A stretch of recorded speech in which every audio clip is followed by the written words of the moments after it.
The sickly sweet scent of disinfectant couldn't mask the tension hanging in the hospital corridor.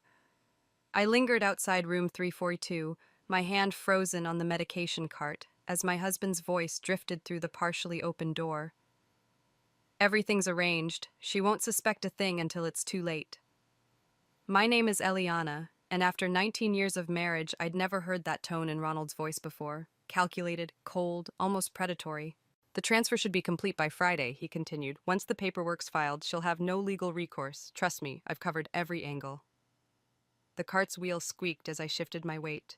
My hands trembled as I pretended to reorganize supplies, straining to catch every word. A patient call light flashed at the end of the hall, but for the first time in my 15 years as a nurse, I ignored it. Martha's divorce left her vulnerable. Perfect timing, really.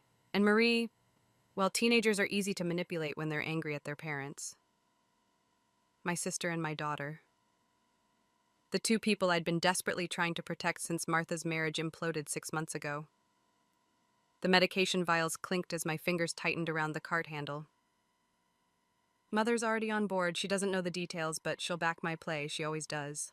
Of course my mother would side with Ronald. She'd worshipped him since the day he'd walked into our lives, the successful businessman who'd swept her eldest daughter off her feet. If she only knew what I'd discovered in the past few weeks. The missing funds from our joint accounts, the secret meetings, the whispered phone calls.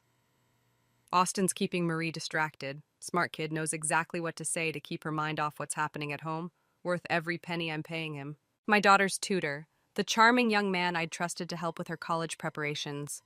The betrayal burned in my throat like acid. Footsteps approached the door. I pushed the cart forward, trying to appear busy as Ronald emerged, phone still pressed to his ear. He paused when he saw me, his practiced smile sliding into place. Gotta go, he said into the phone. Important meeting.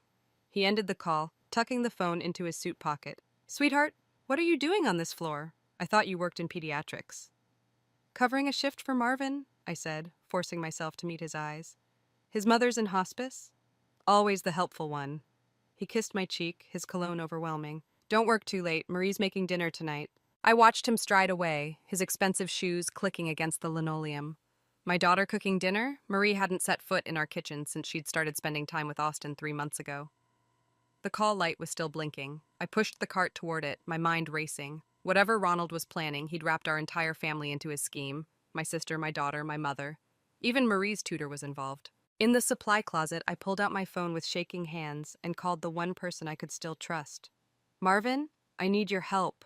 My voice cracked. Remember when you said something felt off about Ronald's investment proposal for the hospital pension fund? I think I just found out why. The line went quiet for a moment. What do you need? He finally asked. Access to the hospital's financial records. And I hesitated, knowing this request would change everything. I need you to help me destroy my husband before he destroys our family. Another pause. Come to my office after your shift. Bring everything you've found so far. I ended the call and leaned against the metal shelving, my heart pounding. The game Ronald was playing had rules I didn't understand yet, but I was done being a pawn. It was time to become a player. The call light blinked again, more urgent now. I straightened my scrubs and took a deep breath. First, I had patients to care for. Then, I had a family to save. The financial records spread across Marvin's desk told a story of calculated deception. Each transaction, each transfer painted a clearer picture of Ronald's scheme. But it was my sister's text that made my blood run cold. Marie's not at my place, Martha wrote. She said she was staying with me tonight. I gripped the edge of Marvin's desk. I need to go.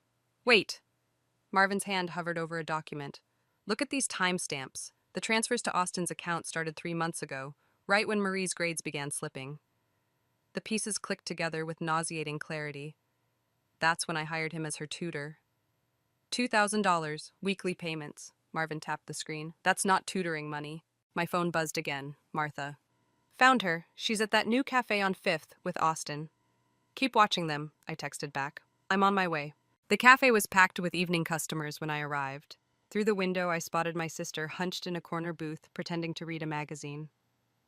3 tables away, Marie sat with Austin, her face animated as she gestured with her hands.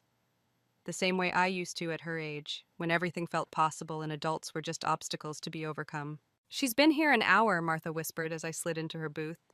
He keeps showing her something on his phone. She looks Excited. I studied Austin's body language, the calculated way he leaned forward, how his eyes darted to the door every few minutes. Has Ronald called? Twice. I covered for her. Martha's fingers drummed against her coffee cup. Eliana, there's something else. Elijah called me this morning. The mention of her ex-husband's name made me turn. What did he want? He asked about Ronald, specific questions about his business practices, his partners. She lowered her voice. He said he's been investigating him for months, that Ronald's involved in something bigger than we realize. At Marie's table, Austin stood suddenly, heading toward the restroom. His phone lay face up on the table. Watch my purse, I said, standing. Eliana, don't... But I was already moving, timing my path to intersect with Marie's table. My daughter's eyes widened as I approached. Mom, what are you... I snatched Austin's phone, my fingers flying over the screen before it could lock. Messages, recent calls, photos. Hey! Austin's voice cut through the cafe chatter. What do you think you're doing? The last opened message thread caught my eye, from Ronald. Keep her occupied, whatever it takes. Marie grabbed for the phone. Mom, stop it! You're embarrassing me! I held the device out of reach, scrolling frantically. More messages appeared. Dates, times, instructions. A photo of bank documents. My signature forged. Austin reached us, his charm replaced by something harder. Mrs. Eliana, that's private property. Like the property you're helping my husband steal? The words came out sharp enough to draw stares from nearby tables. The tutoring was just a cover, wasn't it? What's he paying you to manipulate my daughter? Marie stood so quickly her chair toppled. He's not manipulating me. Austin's the only one who actually listens to me, who treats me like an adult. Marie. But she was already pushing past me, tears streaming down her face. Austin moved to follow her. I grabbed his arm. Touch my daughter again, and I'll make sure every college in the state knows what kind of tutor you really are. His mask slipped for just a moment, revealing something ugly underneath. Careful, Eliana. You don't want to make an enemy of your husband's friends. Martha appeared at my side as Austin retrieved his phone and left.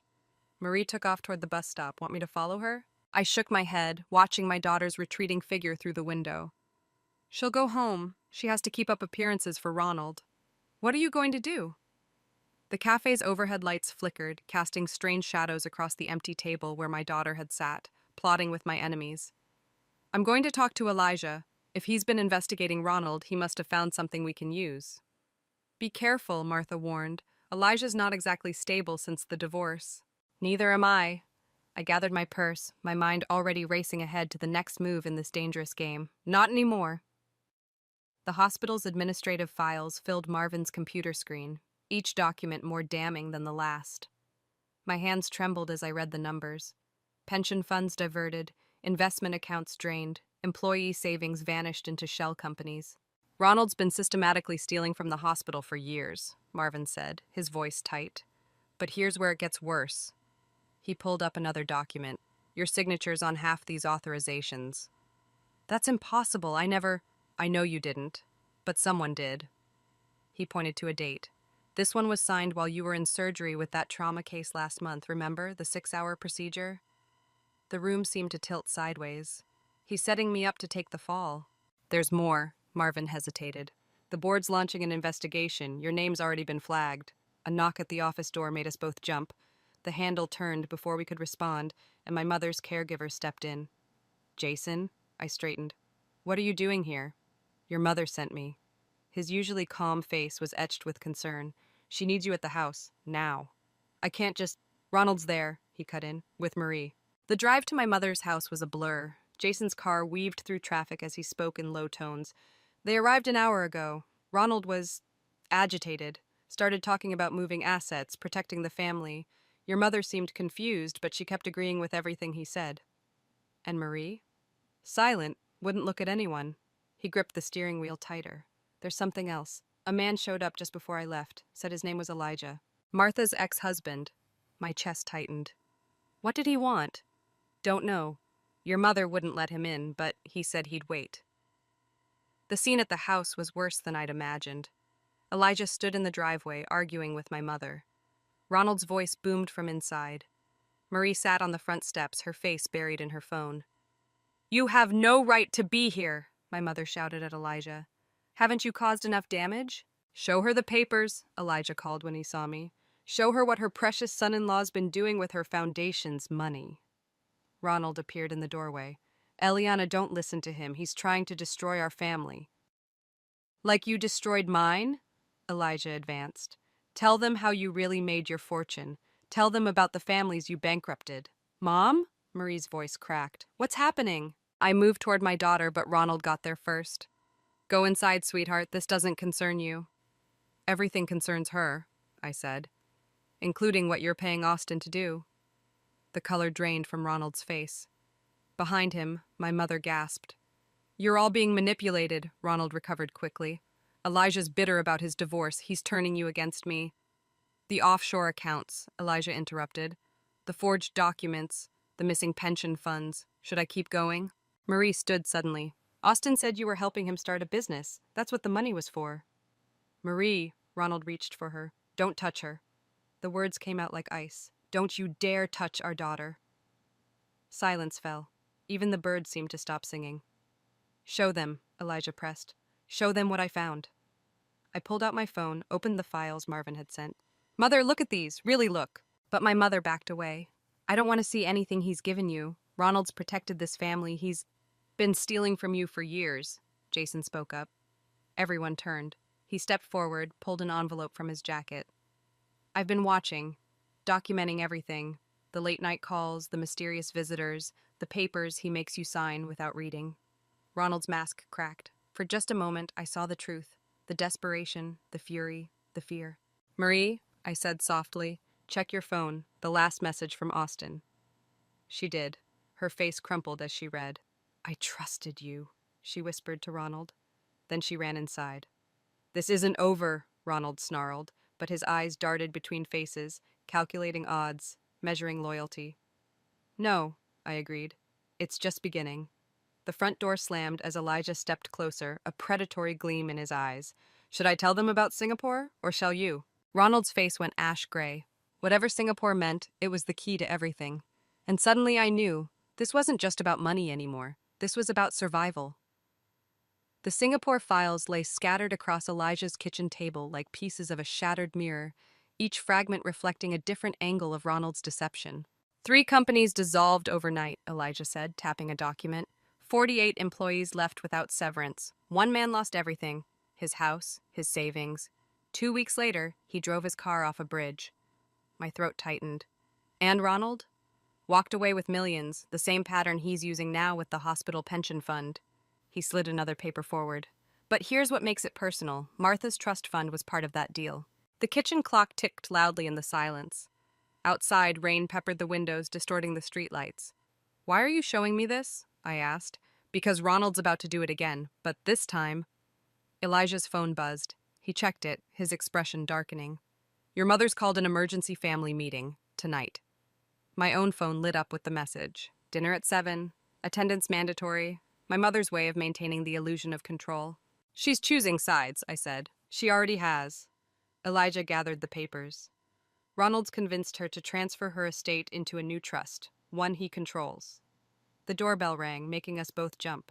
Through the rain-streaked glass, I recognized Jason's silhouette. Your mother sent me to fetch you, he said when I opened the door. His eyes darted to Elijah, then back to me. But there's something you need to know first. He pulled out his phone, played a recording. My mother's voice, thin with anxiety. The Singapore deal wasn't supposed to hurt anyone. Ronald promised. When was this? I demanded. Last night. She talks in her sleep sometimes. Mentions dates, names. Jason lowered his voice. She knew about Singapore before it happened. She helped Ronald set it up. The betrayal hit like a physical blow. My own mother, complicit in destroying lives, including her younger daughter's future. There's more, Jason continued. Austin visited her yesterday morning. They talked about Marie's college fund. My hands curled into fists. She wouldn't dare. She already has. Elijah held up another document. The transfer was completed this morning.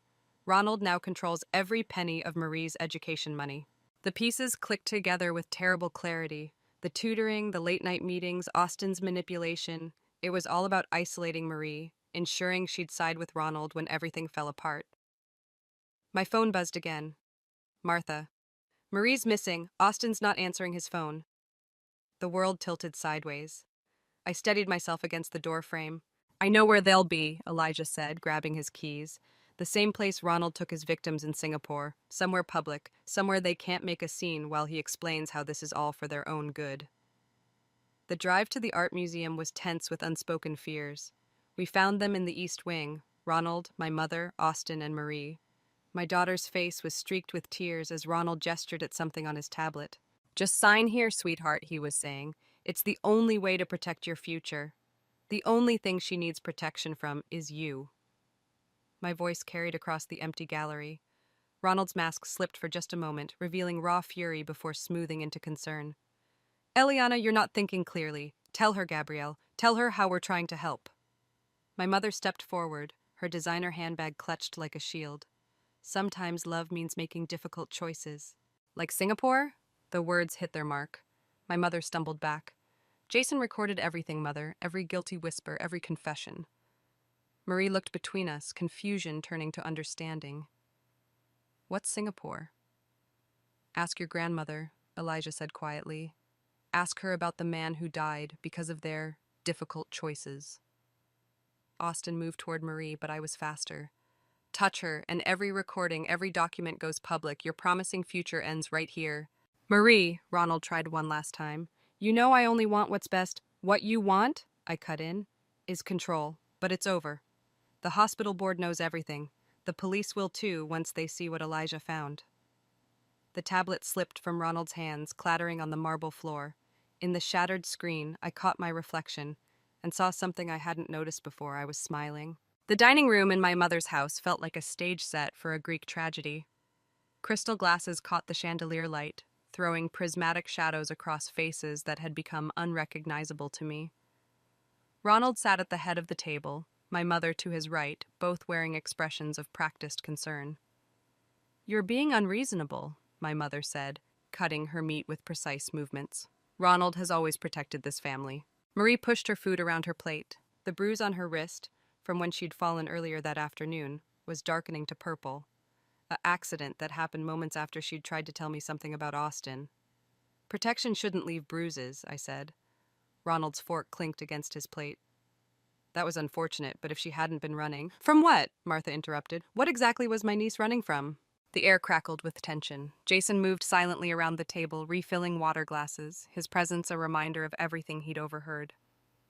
"Marie," Ronald's voice softened dangerously, "why don't you tell them about the scholarship opportunity Austin found for you, the one in Singapore?" My daughter's face went pale. I haven't decided." "It's already arranged," my mother cut in. "The paperwork just needs signatures." The room tilted sideways. Singapore. Always Singapore. "She's 17, I said. "She can't leave the country without my consent." "Actually," Ronald pulled out a folder, "as her legal guardian—" "What did you say?" "The papers you signed last month for Marie's college fund?" He smiled. "They included a transfer of guardianship. Temporary, of course, just until she turns 18. Martha's glass shattered in her grip, blood mixed with water on the white tablecloth. "You forged those papers," I whispered. "Prove it." Ronald's mask slipped, revealing something reptilian beneath. "Your signatures on everything. The hospital transfers, the trust documents, even the Singapore arrangements. Who do you think they'll believe? The respected businessman or the unstable nurse who's been making wild accusations?"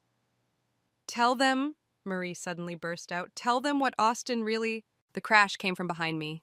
I turned to see Jason sprawled on the floor, a serving tray overturned beside him. Marie screamed. "He's having a seizure!" my mother cried. But I'd seen seizures. This wasn't one. Jason's eyes found mine as he convulsed, trying to form words. "Call an ambulance!" Martha grabbed her phone. "No!" Ronald stood. "I'll take him. My car's faster." "Don't!" Jason gasped. "The drink, he—" Understanding hit like a thunderbolt. I lunged for Marie's untouched water glass, but Ronald was faster. It shattered against the wall. "Mother," I said quietly, "what did you let him do?" She wouldn't meet my eyes. "Sometimes sacrifices—" "Sacrifices?" Martha's voice rose hysterically. "Like Singapore? Like that man who died?" Marie stood so quickly her chair toppled. "What man? What are you talking about?" "Your grandfather," Jason managed, his breathing labored. "Tell her about her grandfather." The color drained from my mother's face. Ronald moved toward Jason, but Marvin, who'd been silent until now, blocked his path. "The ambulance is coming," Martha said, "and the police." "You've lost control," I told Ronald, "of everything." His laugh was hollow. "Have I? Marie's still legally under my guardianship. The hospital board still has evidence of your fraud. And now a tragic accident at a family dinner." He glanced at Jason. "Stress can do terrible things to people." "Marie," I said, not taking my eyes off Ronald. "Get your things. You're leaving with Martha." "She's not going anywhere." Ronald's hand closed around Marie's arm. "Tell them, sweetheart, tell them how happy you are about Singapore." My daughter looked at me, then at the bruise on her wrist, then at Jason still gasping on the floor. Something shifted in her eyes. "You're right," she said quietly. "I should tell them everything." Sirens wailed in the distance. Ronald's grip tightened. "I should tell them about the recordings," Marie continued. "The ones Austin didn't know I was making. Every meeting, every threat, every promise about Singapore." She pulled out her phone. "Should we play them now?"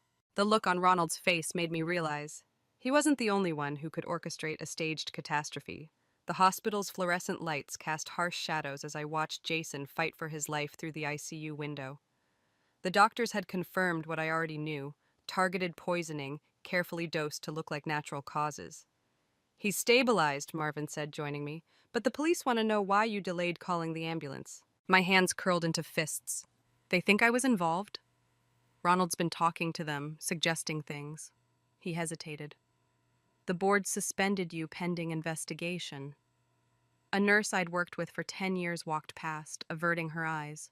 My reputation, my career, everything I'd built, dissolving like sugar in rain. My phone buzzed. Martha. "Marie's gone." The world tilted sideways. "What?" "She went to get her laptop from the house. Austin was waiting. They left together 20 minutes ago." The memory of Marie's bruised wrist flashed through my mind. "Track her phone." "Already tried. It's off. But Elijah says he knows where Austin takes his targets. Some warehouse by the industrial park." "Don't move. I'm coming." But as I turned to leave, 2 police detectives blocked my path. "Mrs. Eliana," the older one said, "we need to discuss the incident at your mother's house and some concerning financial transactions." "My daughter's missing." "We know. Your husband's already filed a report. Claims you've been unstable, making threats." The fluorescent lights buzzed overhead like angry wasps. Through the ICU window, Jason's monitors beeped steadily, each sound a reminder of how Ronald had nearly killed him to keep him quiet. "Check his water glass," I said. "From the dinner. Check Jason's blood work. You'll find—" "The evidence has been contaminated," the younger detective cut in. "Your mother's housekeeper already cleaned everything up, on Ronald's instructions." Of course she had. Ronald never left loose ends. My phone buzzed again, an unknown number. The message contained one image, a photograph I'd never seen before. My mother, 20 years younger, standing beside a man I recognized from the Singapore files. The man who'd died. Below it, text appeared. "Ask your mother who really killed your father." The timestamp showed it came from Marie's phone. "I need to go," I told the detectives. "Now. If you leave the hospital, we'll have to—" Marvin stepped between us. "I'm invoking medical privacy laws. This conversation is over until her lawyer arrives." "They're taking Marie to Singapore," I said once we were alone. "Ronald's recreating his old pattern. But this time—" I showed him the photo. His face went gray. "Your father's car accident. It wasn't an accident? Apparently not." The pieces clicked together with nauseating clarity. That's why my mother always supported Ronald. He helped her hide something. "Where are you going?" "To the warehouse. Martha and Elijah are meeting me." "The police will follow you." "Let them." I touched the ICU glass one last time. "Jason risked everything to protect Marie. I won't let that be for nothing." But in the parking lot, my mother waited beside my car. "You can't stop this," she said. "Some secrets have to stay buried." "Like what really happened to my father?" She flinched. "You don't understand." "I understand that you and Ronald murdered my father. That you've been helping him destroy lives ever since. That now you're helping him take my daughter. To protect her, Singapore is safe, far from all this mess you're creating. The last time Ronald sent someone to Singapore, they died. Your father was weak. He would have ruined everything, just like you're trying to do now." She pulled out her phone. "One call, and those detectives arrest you. Marie goes to Singapore with Austin, clean slate." And if I back off? Then maybe we can discuss arrangements, supervised visits once she's settled. The hospital lights cast my mother's shadow long and dark across the pavement. In it, I saw every lie, every manipulation, every moment she'd chosen Ronald's schemes over her own children. You know what's funny? I said quietly. I actually recorded that entire conversation, just like Marie recorded Austin. I guess it runs in the family. Her face contorted. She reached for her phone, but I was already moving. Behind her, Marvin appeared with the detectives. I'll tell them everything, she hissed as they approached. Good. I got into my car. Start with Singapore. I'm sure they'd love to hear about my father's accident. In the rearview mirror, I watched them lead her away, one betrayal exposed. But Marie was still out there, and time was running out. The warehouse loomed against the twilight sky, its broken windows reflecting the last traces of sunlight. Martha's car was already parked outside, Elijah standing guard beside it. Third floor, he said as I approached. Ronald's waiting with Austin. They have Marie. The police? 10 minutes out, but... He hesitated. There's something else. The Singapore files. They weren't just about money laundering. They were about human trafficking. Young girls sent overseas as students. The bruise on Marie's wrist flashed through my mind. That's why he wanted guardianship. Eliana, Martha emerged from the shadows. Jason's awake. He told the police everything. About Mother, about Dad's accident, about Ronald's operation. Then we end this. Now. The warehouse stairs creaked under our feet. Each step brought back memories. My father's smile, my mother's lies, Ronald's calculated manipulation of everyone I loved. We found them in what had once been an office. Marie sat in a corner, Austin's hand on her shoulder. Ronald stood by a desk covered in papers, looking almost bored. Right on schedule, he said, though I expected you sooner. It's over, I said. The police know everything, about Singapore, about the trafficking, about my father. Do they? He smiled. Or do they have the story your mother's telling them? About how you've lost your mind with paranoid delusions, how you've been threatening Marie, tampering with hospital records? I have proof. You have nothing. Every document, every recording, it all leads back to you. The perfect fall from grace. Respected nurse becomes unstable conspiracy theorist, loses everything, he gestured to Marie, including her daughter. Show her, Marie said suddenly. Ronald's smile faltered.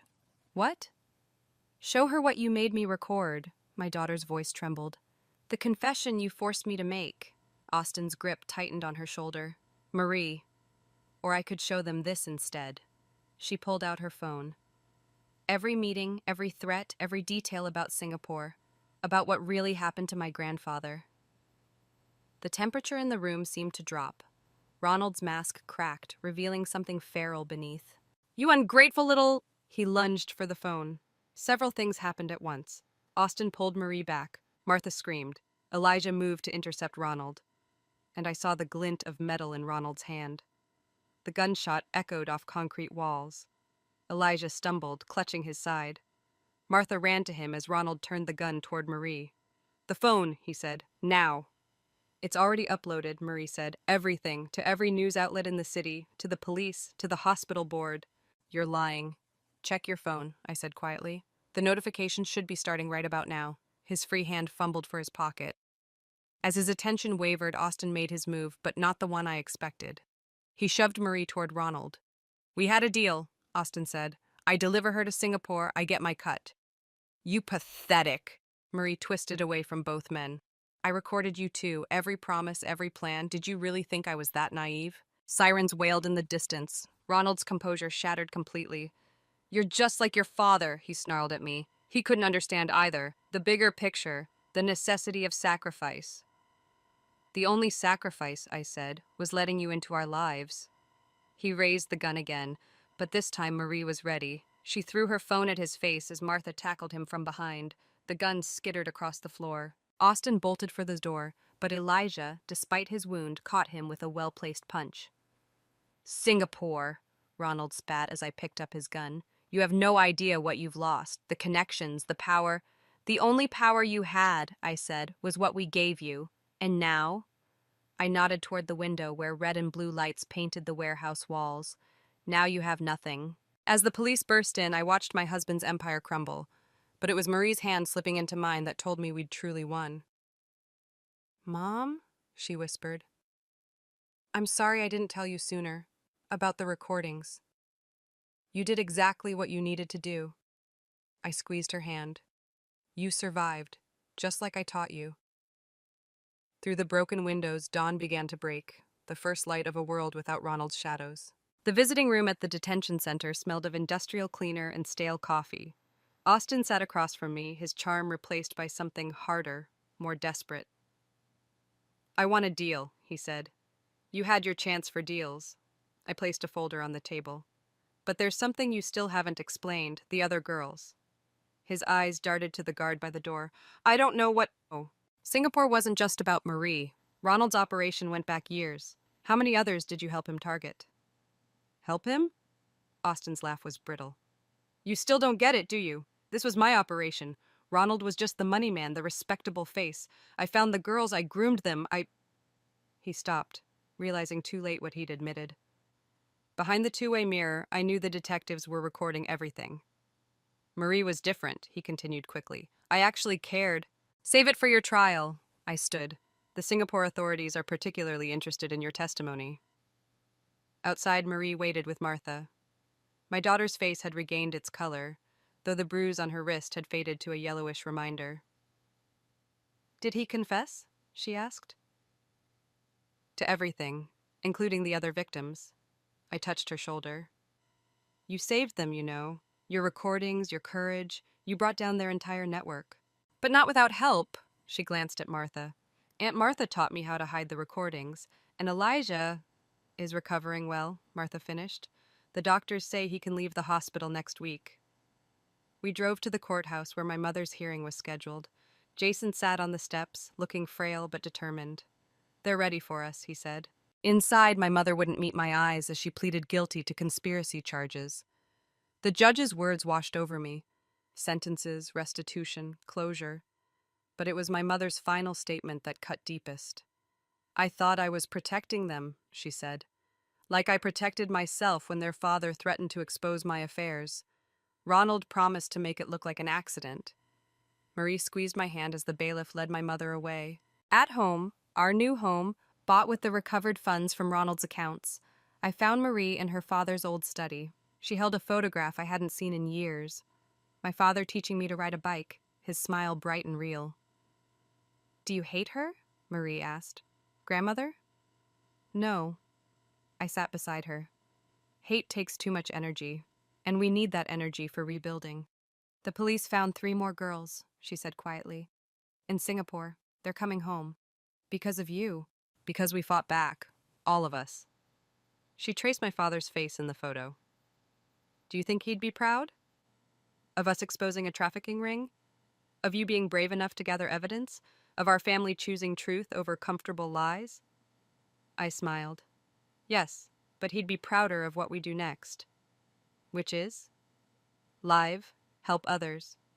Remember that revenge isn't about destroying people, it's about protecting those who can't protect themselves. The doorbell rang. Martha stood outside with Marvin and Elijah carrying takeout containers. The hospital board called, Marvin announced as we set up dinner. They've reinstated you, with back pay and an apology. And Ronald? Martha asked, talking to prosecutors, trying to save himself. Elijah's wound made him wince as he sat. But with Austin's confession, Marie placed the last plate on the table. Mom, I've been thinking about college.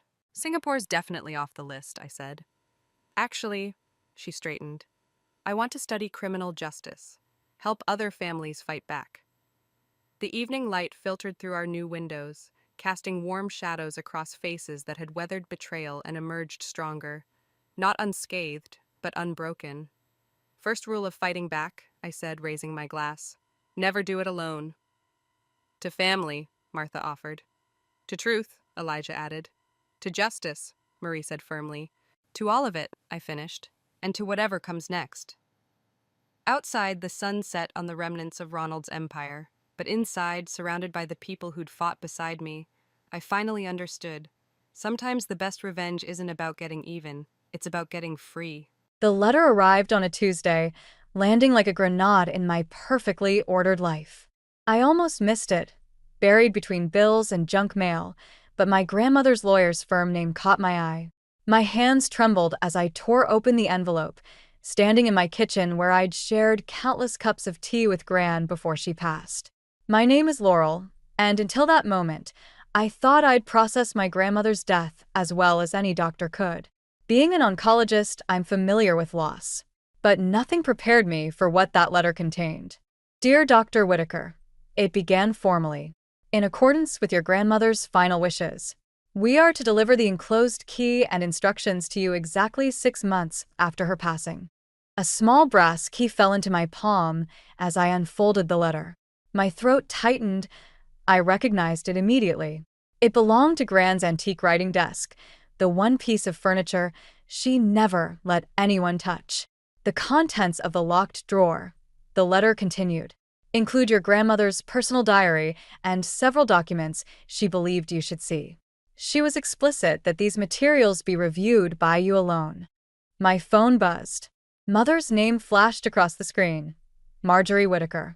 20 years of minimal contact, and suddenly she was calling daily since Gran's death. I let it go to voicemail, just like I had every other time. Laurel, honey. Her message played later as I poured a generous glass of wine. Clyde and I were thinking about visiting next weekend. There are some things we need to discuss about your grandmother's estate. I deleted the message before it finished. Classic Marjorie, absent for most of my life until money entered the equation. The same woman who left me with Gran when I was 12, running off with Clyde Harrington to start a new family, one without the burden of a preteen daughter. The key felt heavy in my pocket as I drove to Gran's house, my house now, though I hadn't changed a thing since the funeral. The porch light still burned, just as she'd always kept it. For strays, she used to say, both the four-legged and two-legged kind. Inside, everything remained exactly as she'd left it. The writing desk stood in its corner of the study, dark mahogany gleaming in the afternoon light. I approached it slowly, running my fingers along its smooth surface, remembering how Gran would shoo me away whenever she caught me trying to peek inside. The key slid in perfectly. The drawer opened with a soft click. Inside lay a leather-bound journal, its pages yellow with age, and beneath it, a stack of letters bound with faded ribbon. My hands shook as I lifted out the journal, Gran's familiar handwriting flowing across its pages. The first entry was dated 20 years ago, the day after my mother left. My dearest Laurel, it began, if you're reading this, I'm no longer here to protect you from the truth. There are things you need to know about your mother's departure, things I've kept hidden to spare you pain. But you're stronger now, and it's time you understood the real reason Marjorie left that day. My phone buzzed again. This time, it was my half-sister Ruby's name on the screen. Sweet, innocent Ruby, who'd tried so hard over the years to bridge the gap between our broken family halves. I hesitated, then declined the call. Whatever secrets this journal held, whatever truths Gran had kept hidden, they could change everything. The carefully constructed walls I'd built around my heart, the professional distance I'd maintained from my mother's new family, all of it might crumble once I turned these pages. I poured another glass of wine and settled into Gran's favorite reading chair. Outside, storm clouds gathered, casting the study in shadows. Perfect weather for unearthing family secrets. Taking a deep breath, I began to read. Gran's diary entry from that night hit me like a punch to the gut. I had to set it down, my hands trembling as I paced the study. The storm outside had picked up, rain pelting against the windows like accusations. Your mother came to me that morning, Gran had written, desperate and afraid. She said Clyde had given her an ultimatum, leave with him that day, or he'd ensure she never saw a penny of his family's money again. But there was more to it than that. Something darker that made her hands shake as she spoke. The entry ended there, the next page torn out. Classic Gran, leaving breadcrumbs instead of answers. I was about to close the diary when something slipped from between its pages, a photograph I'd never seen before. My mother, much younger, holding me as a baby. But it was her expression that caught me off guard. She was looking at me with such raw love it made my chest ache. The doorbell rang, startling me so badly I dropped the photo. Through the rain-streaked window, I caught a glimpse of Ruby's red umbrella. "I know you're in there," she called out, her voice muffled by the storm. "Your car's outside, Laurel. Please, we need to talk." I considered pretending I wasn't home, but Ruby had inherited Gran's persistence. She'd camp out all night if she had to. "You look terrible," she said when I opened the door. She brushed past me, shaking water from her coat. "Have you been crying?" "I don't cry," I said automatically, but my reflection in the hallway mirror betrayed me. "What are you doing here, Ruby?" "Dad's planning something." She twisted her hands together, a nervous habit she'd had since childhood. "He's been making calls, meeting with lawyers. I overheard him tell Mom that he's found a way to contest Gran's will." The diary suddenly felt like it was burning a hole through the desk drawer. He can't. "The will is ironclad.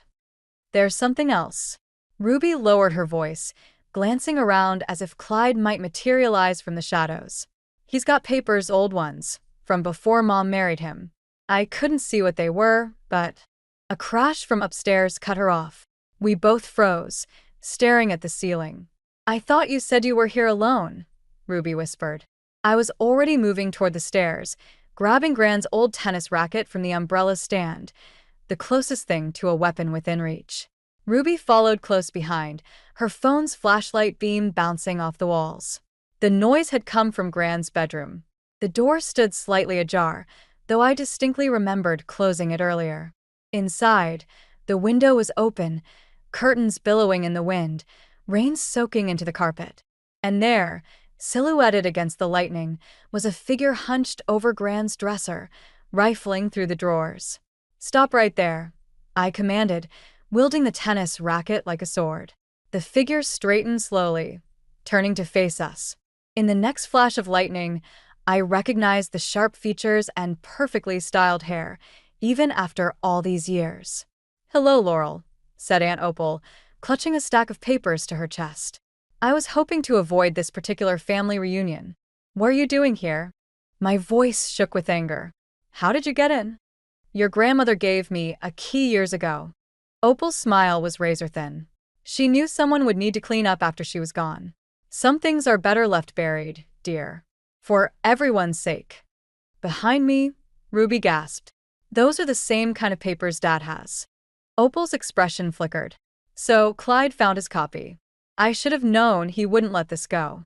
She straightened her spine, every inch the proper lady she'd always pretended to be. "We need to talk, Laurel, about what really happened the day your mother left." Lightning flashed again, illuminating the papers in Opal's hands.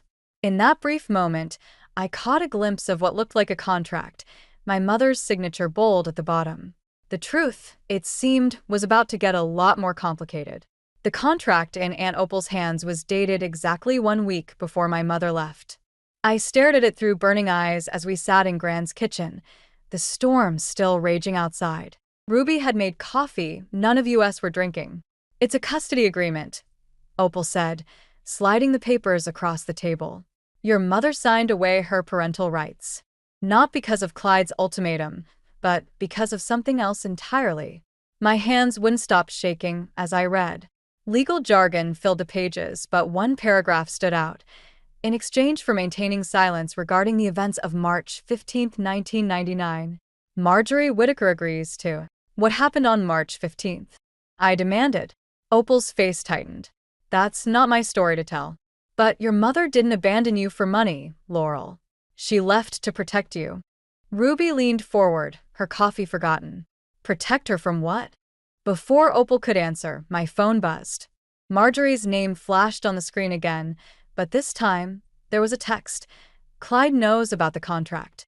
He's coming for the house. Don't let him in." As if on cue, headlights swept across the kitchen windows. A car door slammed. "He followed me," Ruby whispered, face pale. "I'm so sorry. I should have been more careful." Opal moved faster than I'd ever seen her move, gathering the papers. "Get these somewhere safe. Now." Heavy footsteps on the porch. Then pounding on the door. "Laurel." Clyde's voice boomed through the house. "Open up. We need to discuss your grandmother's estate." I shoved the contract into Gran's recipe box and thrust it at Ruby. "Back door. Go to my apartment." Don't stop for anything. Ruby hesitated only a moment before slipping out through the kitchen. The pounding continued. I know you're in there. Your aunt's car is outside. A pause. Don't make me call the police, Laurel. I have documentation proving your grandmother wasn't of sound mind when she changed her will. Opal's laugh was bitter. Documentation he fabricated, no doubt. She straightened her spine. Let him in. It's time we ended this charade. Are you insane? I hissed, but I was already moving toward the door.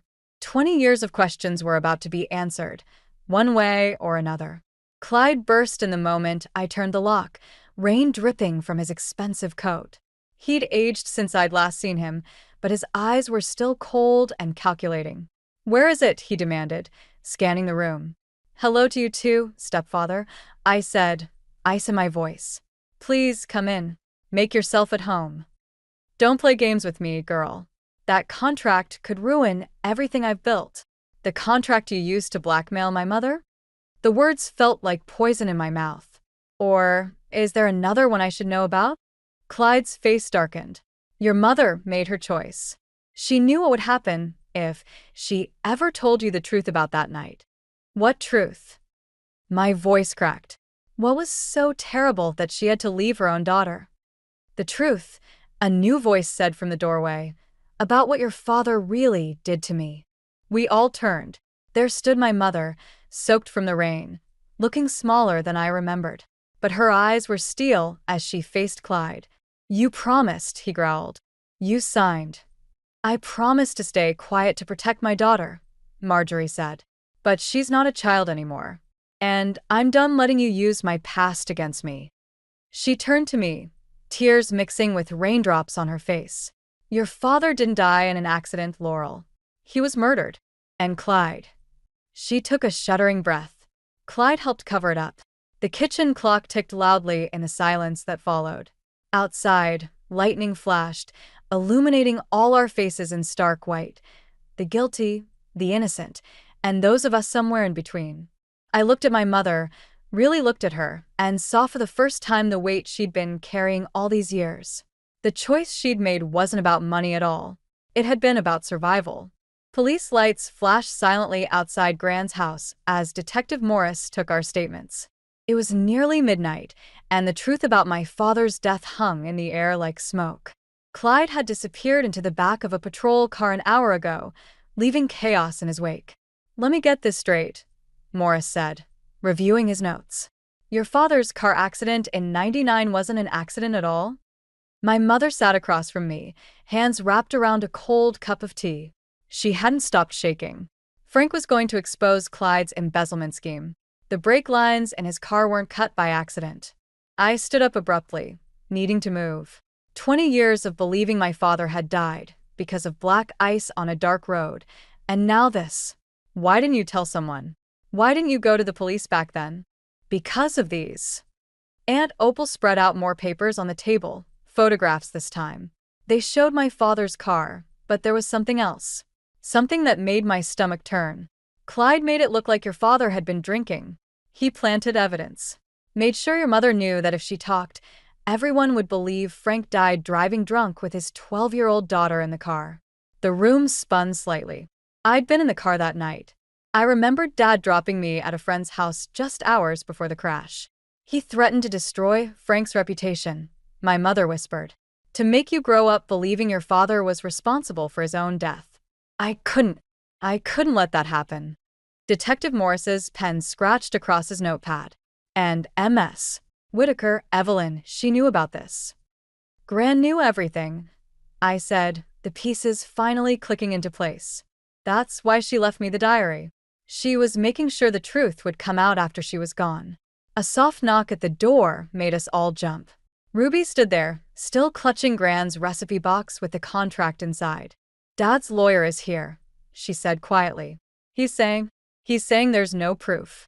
That it's all hearsay after 20 years. The detective's face remained carefully neutral. Physical evidence from that long ago will be difficult to recover. Without a confession, there's more. My mother's voice had changed, stronger now. She reached into her purse and pulled out a USB drive. I've been collecting evidence for years. Bank records, emails, conversations I recorded. I knew someday Clyde would slip up, get too confident.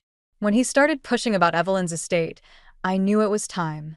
Morris took the drive like it might explode. You've been building a case against your own husband? I've been waiting for a chance to protect my daughter.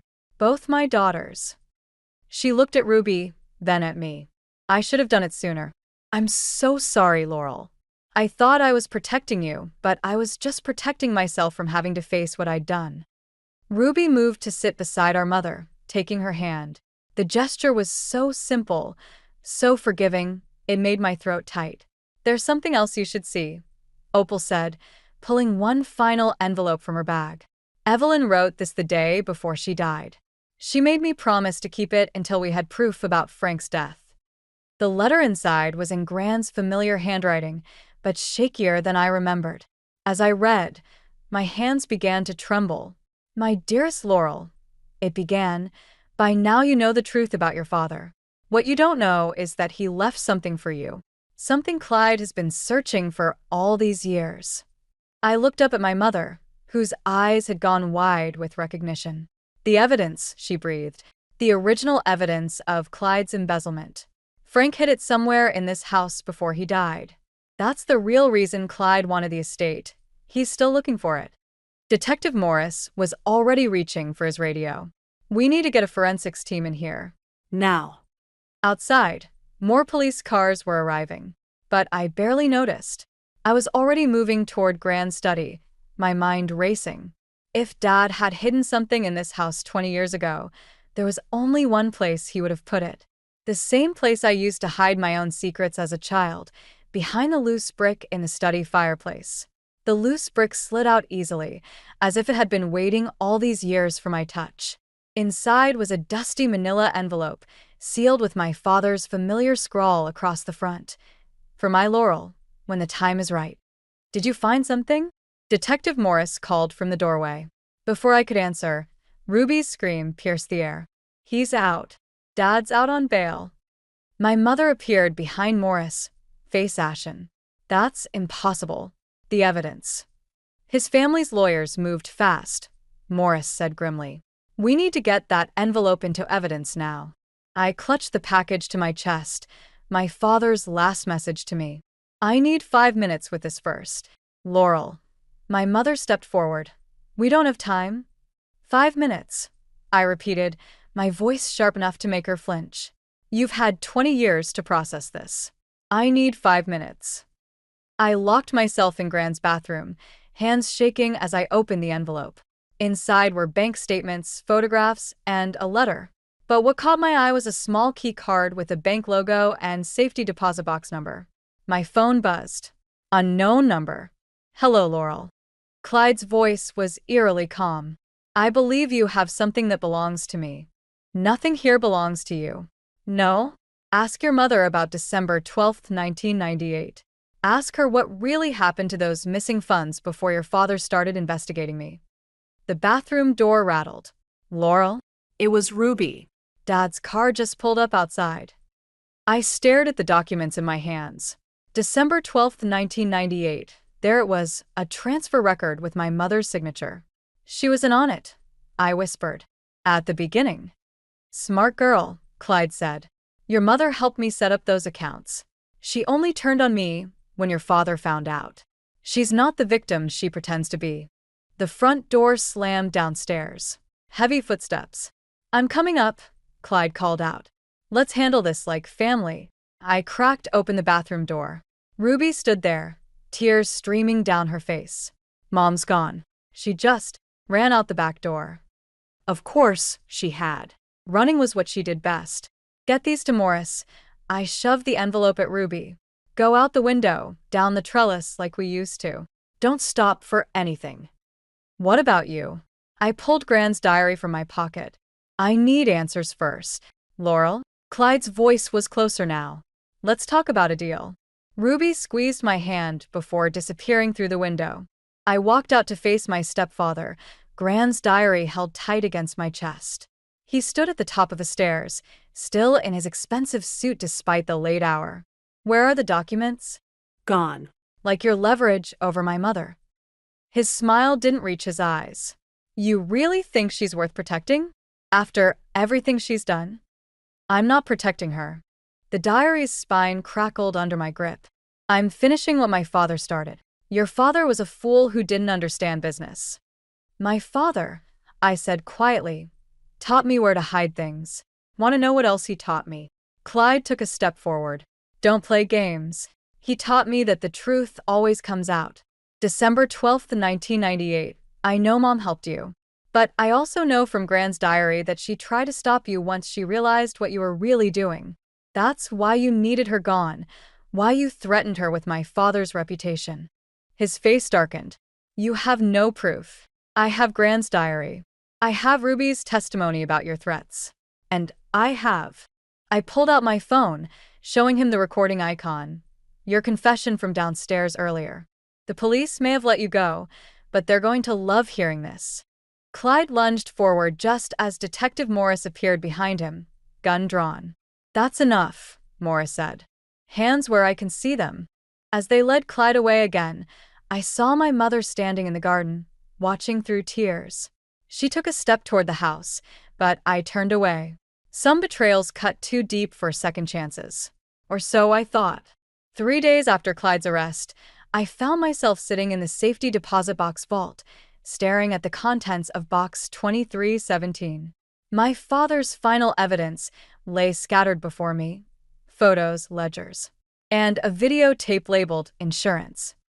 But it was the handwritten confession that made my hands shake. My mother's confession, dated the day before my father died. The bank manager cleared his throat. Dr. Whitaker, your sister's here. Ruby looked exhausted as she slid into the chair beside me. Mom's asking for you. She's not doing well. She's doing exactly what she's always done, I said, spreading out the confession. Running, hiding, lying. She tried to make it right. Ruby's voice cracked. That confession proves it. She was going to turn herself in, turn Dad in too. And Dad died before she could. The words tasted bitter. How convenient. The police found something else. Ruby pulled out her phone, showing me a video. Security footage from the bank, dated December 12th, 1998. My mother, younger and terrified, standing at a teller window while Clyde loomed behind her. His hand gripping her arm, hidden from the teller's view. She was his victim too, Ruby whispered. I shoved back from the table. Don't make excuses for her. She had choices. Like what? Let him kill Dad sooner? Let him come after you. Ruby's voice rose. You read Gran's diary. You know what Clyde was capable of. The diary. I'd been avoiding its final pages, afraid of what else I might learn. Afraid Gran's last words might force me to forgive when all I wanted was justice. My phone buzzed. Detective Morris. Clyde made bail again. Higher-ups intervening. Watch your back. Ruby read the message over my shoulder. He'll come for the evidence. For all of us. Let him try. I gathered the documents, but Ruby grabbed my wrist. You sound just like Dad did. Her words hit like a slap. All righteous anger and no self-preservation. Look where that got him. What do you expect me to do? Forgive and forget. I expect you to survive. Ruby's eyes filled with tears. Mom's in the hospital because she finally stood up to him. She took pills, Laurel. They're saying she might not make it. The world tilted sideways. What? She left a note. For you. Ruby pulled out an envelope, hospital letterhead visible through the thin paper. She said if anything happened to her, you'd find the rest of Dad's evidence in her old music box. The one she left behind when she abandoned me. I stared at the envelope, remembering that music box. The one that played Beethoven's Moonlight Sonata. The one I'd smashed against the wall the day after she left. Oh God. The realization hit like ice water. The pieces. I threw them away. What pieces? The music box. I destroyed it. My legs gave out, and I sank into the chair. If there was evidence inside. Ruby's phone rang. Her face went pale as she listened. We have to go. Now. Dad's been to the house. He's torn it apart looking for something, and now he's heading to the hospital. To Mom.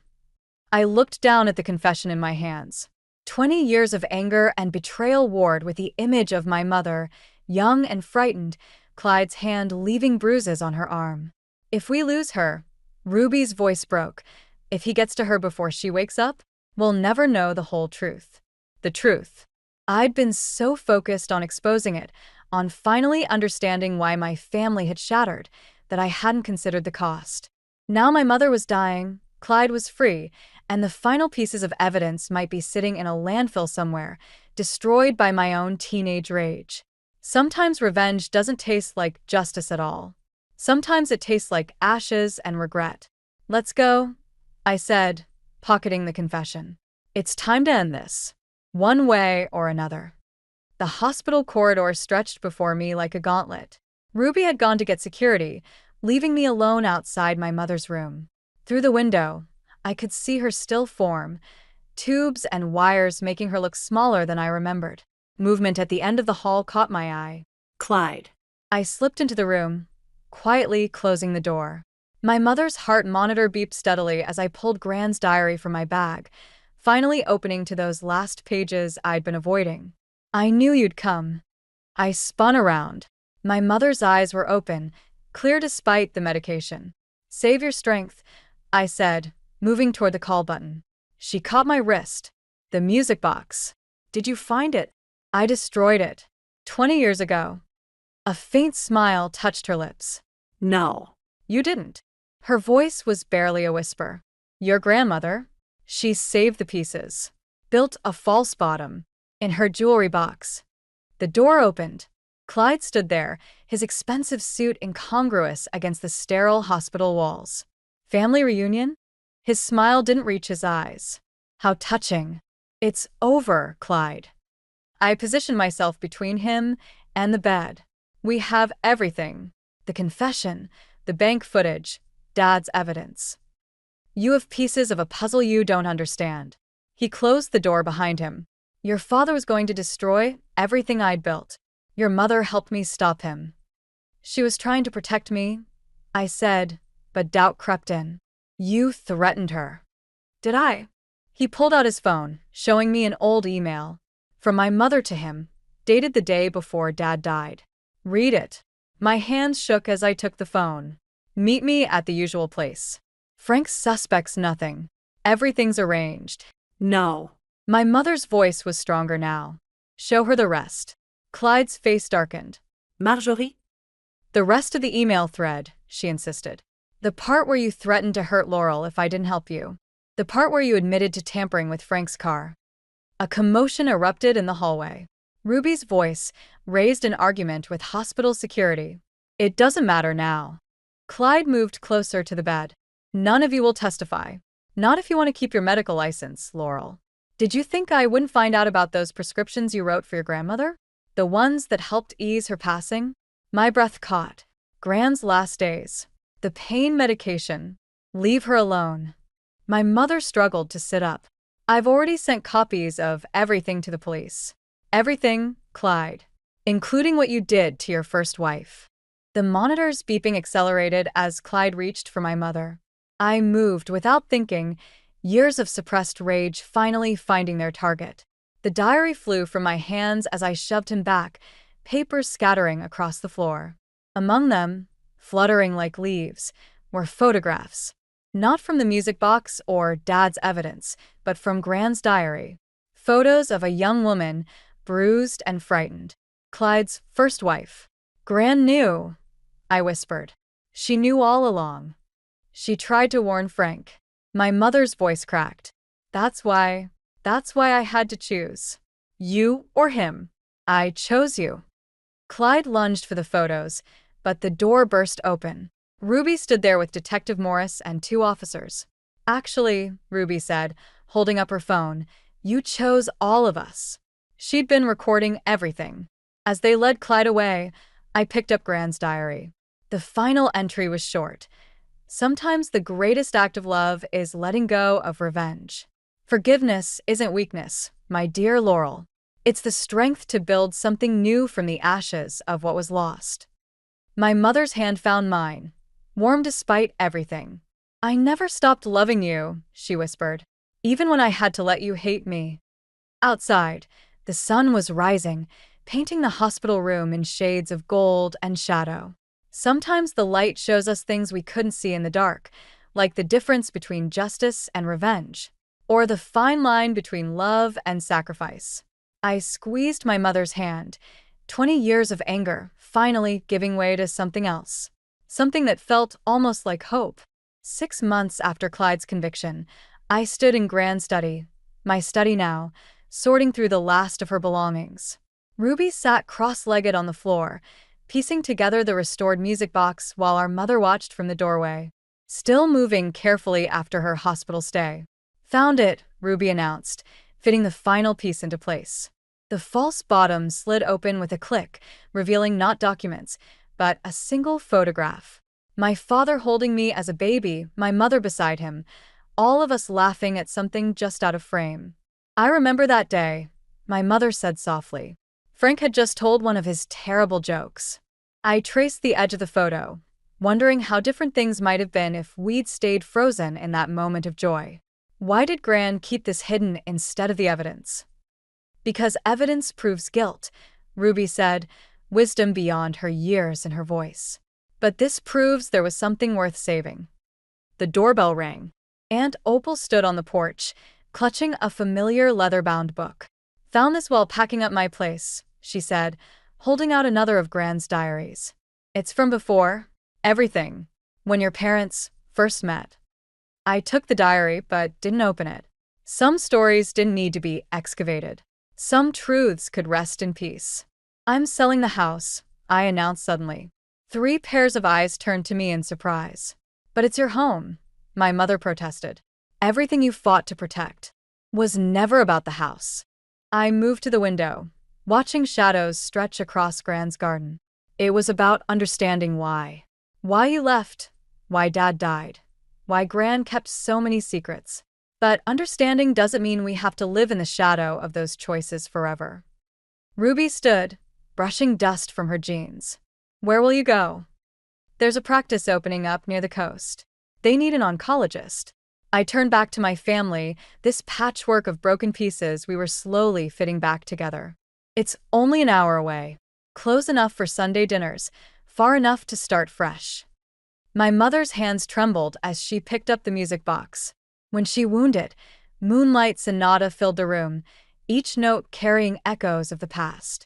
Your grandmother wrote something else, Opal said quietly. In that last diary, about revenge and forgiveness being 2 sides of the same coin, both ways of holding on to pain.